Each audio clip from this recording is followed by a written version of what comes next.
Salut et bienvenue sur cleboisoriginal.com. Merci de votre fidélité.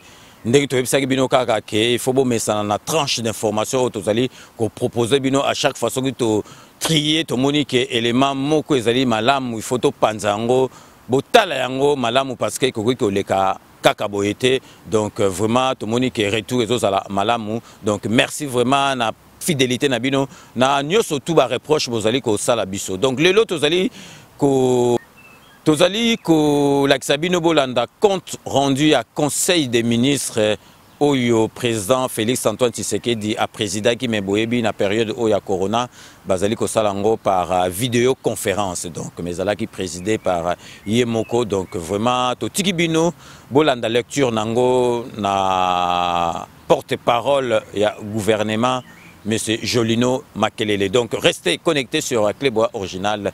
À tout de suite.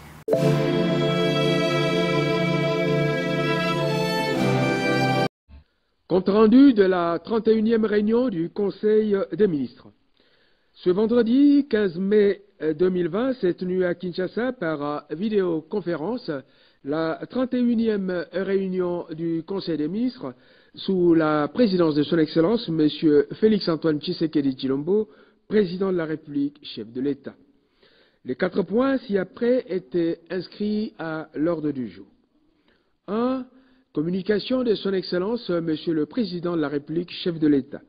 2. Points d'information. 3. Approbation de relevé des décisions du Conseil des ministres. 4.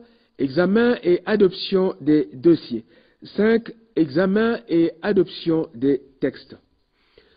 1. De la communication de son Excellence, Monsieur le Président de la République. Le Président de la République a axé sa communication principalement sur les questions spécifiques et les questions d'orientation et de suivi de l'action du gouvernement.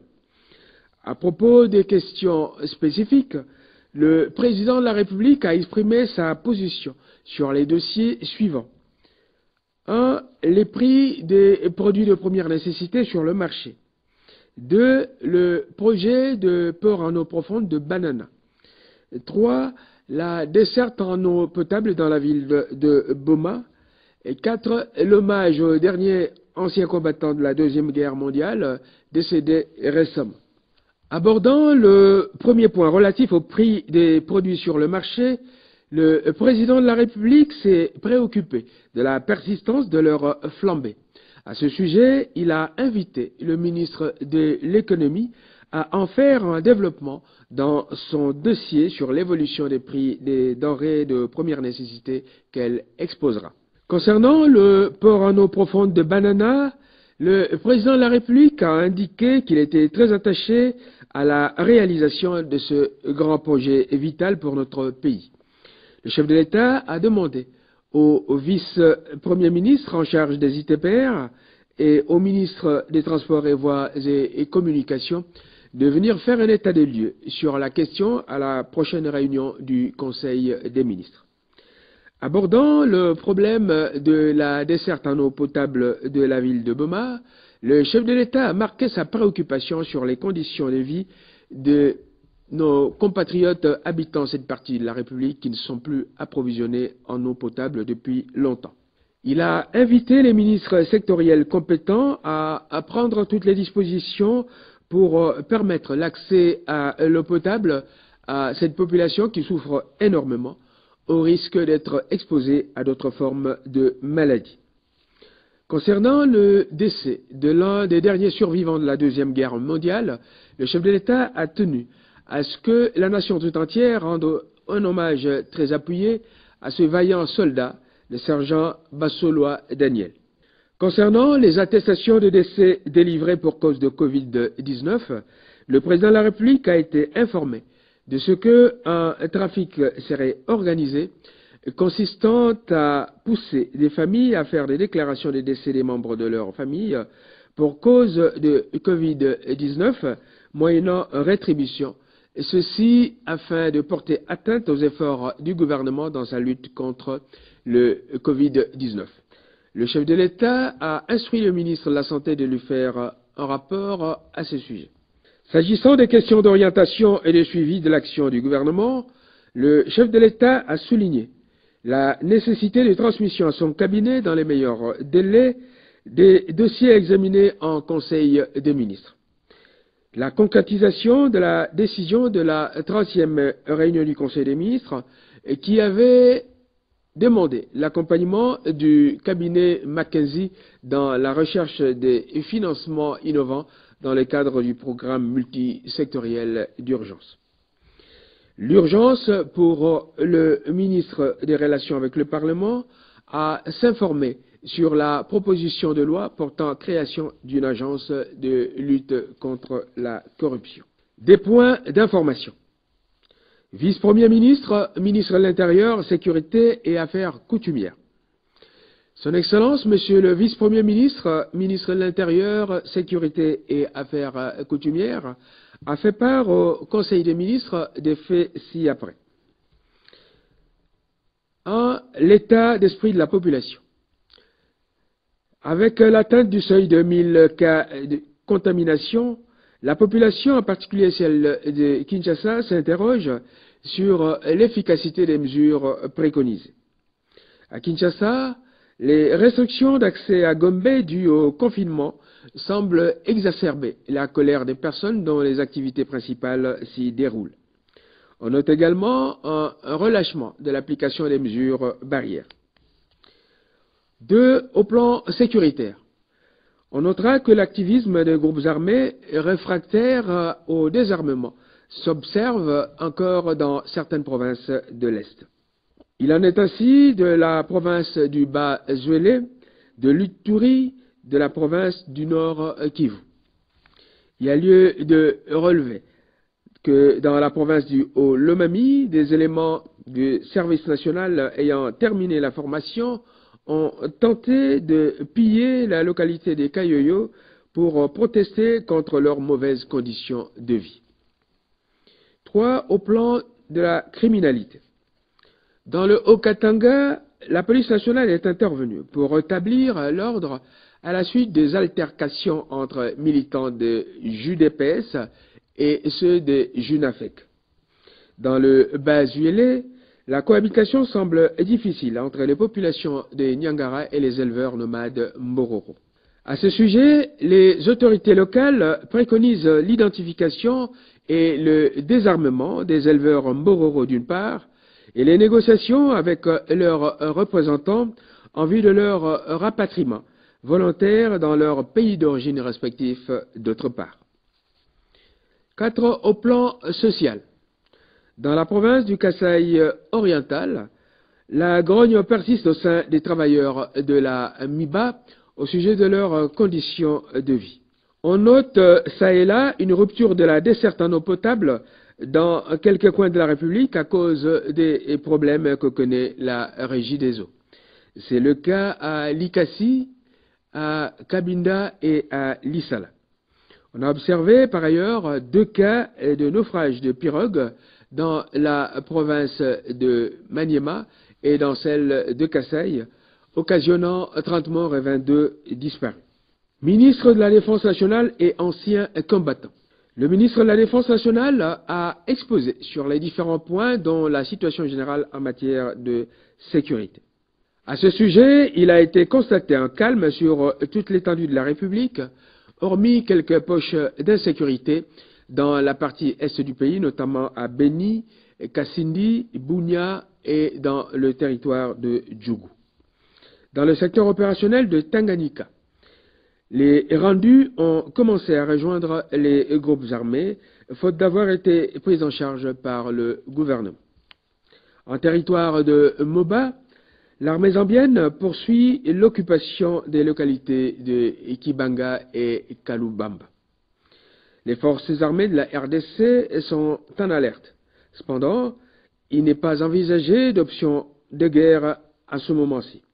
Les contacts diplomatiques, du reste déjà fort avancés, sont privilégiés pour la résolution de ces différends encore que nos troupes soient en alerte. Vice-premier ministre, ministre de la Justice et garde des Sceaux. Dossier concernant la lutte contre la cybercriminalité. Le vice-premier ministre, ministre de la Justice et garde des Sceaux, a fait part au Conseil des ministres de la nécessité de disposer d'un arsenal juridique permettant de combattre la cybercriminalité et la pédopornographie. Le Conseil des ministres a adopté la note d'information présentée par le vice-premier ministre, ministre de la Justice et garde des Sceaux. Il a, à cette occasion, dit sa détermination à combattre cette criminalité qui porte gravement atteinte à la dignité des êtres humains, en particulier à celle des hauts responsables ainsi exposés au discrédit et à la manipulation. Le Conseil des ministres a salué l'arrestation et la détention au CPRK d'un des criminels de la cybercriminalité qui s'était permis de salir le ministre d'État, ministre de la décentralisation. Le Conseil des ministres a recommandé que la législation en la matière soit renforcée en faisant intervenir dans la réflexion tous les acteurs concernés pour répondre aux défis qu'impose cette forme de criminalité. Ministre de la Santé publique. En évolution de la situation de la pandémie de Covid-19. Le ministre de la Santé a fait part au Conseil des ministres de la situation ci-après au 14 mai 2020. 1299 cas de contamination confirmés, 51 décès, 979 patients en bonne évolution et 212 guéris. Il a fait observer que les cas de décès sont en très faible augmentation. S'agissant de l'évolution par province, le ministre de la Santé a donné les indications suivantes de contamination par province. Kinshasa, 1218 cas, Congo central, 55 cas, au Katanga, 10 cas, Nord Kivu, 8 cas, Sud Kivu, 4 cas. Le ministre de la Santé a fait part au Conseil des ministres de la mission qu'il venait d'effectuer dans la province du Congo central avec une équipe du secrétariat technique de la riposte. Le constat qu'il a fait est que la province a un manque criant de matériel de réanimation, des personnels soignants formés, de matériel roulant, des médicaments. Bref, malgré les efforts du gouvernement provincial, il manque des moyens à cette province pour faire face à cette pandémie. Intervenant à la suite du ministre de la Santé, le vice-ministre de la Santé a fait part au Conseil des ministres d'un don de matériel et équipement de la part du Qatar et de la Chine. S'exprimant après le ministre de la Santé, Madame le ministre en charge des personnes vivant avec handicap, chargée spécifiquement de la gestion des Congolais rapatriés, a fait part des difficultés financières qu'elle rencontre dans l'hébergement des compatriotes rapatriés. À ce sujet, le Conseil des ministres a rappelé les indications déjà données concernant les personnes qui peuvent être gardées dans les hôtels et celles qui ne le seront pas en fonction de l'état qu'elles présenteront à leur arrivée. Intervention du professeur Muyembe. Le professeur Muyembe a indiqué qu'après le passage du président de la République à l'INRB, le secrétariat technique a organisé une séance de travail avec une équipe de scientifiques du Congo-Brazzaville pour envisager les perspectives du produit expérimenté à Madagascar. Toutes les réflexions y relatives seront soumises au comité d'éthique respectif des deux pays. Il a également fait part des mesures d'isolement qui ont été prises à la prison de Ndolo. Pour la prison de Makala, les recherches ont été activées. Quelques prélèvements y ont été effectués. Ministre de la Recherche scientifique et Innovation technologique. Le ministre de la Recherche scientifique et Innovation technologique a fait part au Conseil des ministres du rapport général des travaux de la commission scientifique en charge d'appui au secrétariat technique du comité multisectoriel de riposte à la pandémie de Covid-19 en République démocratique du Congo. Cette commission a proposé des mesures préventives et curatives tant à la population qu'au gouvernement. Les propositions innovantes qu'elle a formulées ont été adoptées au Conseil des ministres. Le Conseil des ministres a instruit le ministre de la Recherche scientifique et Innovation technologique de réunir autour de lui le comité scientifique, le secrétariat technique et la task force en vue d'harmoniser les recommandations à formuler par les différents scientifiques concernés.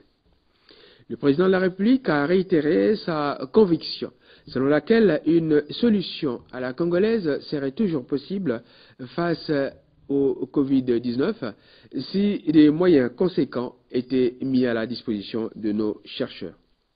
3. Approbation des relevés des décisions du Conseil des ministres. Il s'agit du relevé des décisions de la 30e réunion du Conseil des ministres du vendredi 8 mai 2020. Ce relevé a été adopté moyennant amendement. 4. Examen et adoption des dossiers. Premier dossier, vice-premier ministre, ministre de la Justice et garde des Sceaux. Le dossier concerne le rapport sur les enquêtes judiciaires ouvertes contre M. Saleh Ali Assi et associés, les sociétés Mino-Congo, Pain Victoire, Transgazelle, Interaliments et leurs succursales. Le vice-premier ministre, ministre de la Justice et garde des Sceaux, a présenté son rapport avec ses recommandations. Après examen, le Conseil des ministres a décidé de renvoyer son examen à la prochaine réunion après que le vice-premier ministre, ministre de la Justice et garde des Sceaux, se soit assuré de la consultation de toutes les parties concernées et à l'origine des mesures qui avaient été prises à ce sujet. 2. Rapport sur l'enquête judiciaire à la Régie des voies aériennes. Le rapport a été présenté au Conseil des ministres. Après débat, il a été décidé que ce dossier fera l'objet des orientations du chef de l'État à la suite de la réunion qu'il présidera sur ce point avec le Premier ministre et le Vice-Premier ministre, ministre de la Justice et garde des Sceaux. Ministre des Finances. Il s'agit du dossier relatif au point sur l'impôt sur les bénéfices et profits. Après avoir informé le Conseil des ministres des dispositions légales régissant la matière, le ministre des Finances a fait remarquer qu'à l'échéance de souscription du 30 avril 2020 pour les revenus 2019, la situation se caractérise par des contre-performances, dont particulièrement celles enregistrées dans le secteur minier.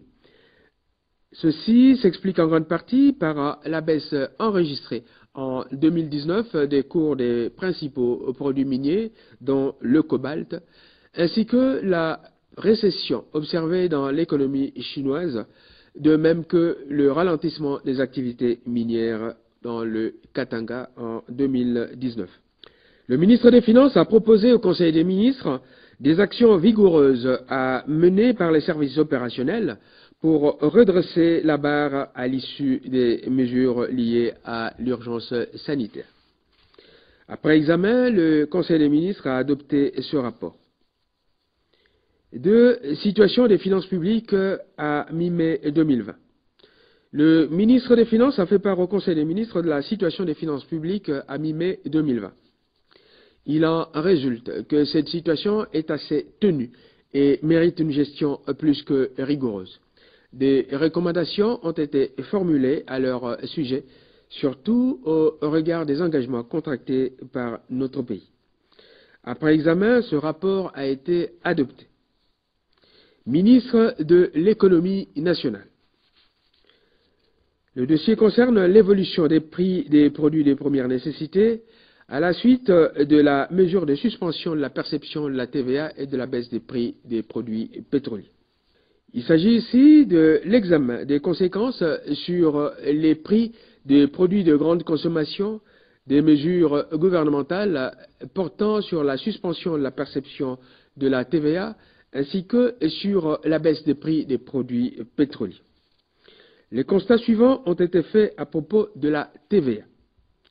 Un retard d'1 mois de la mise en vigueur consécutive au processus de paramétrage du système Sidonia World de la DGDA par la neutralisation de la TVA a été enregistré.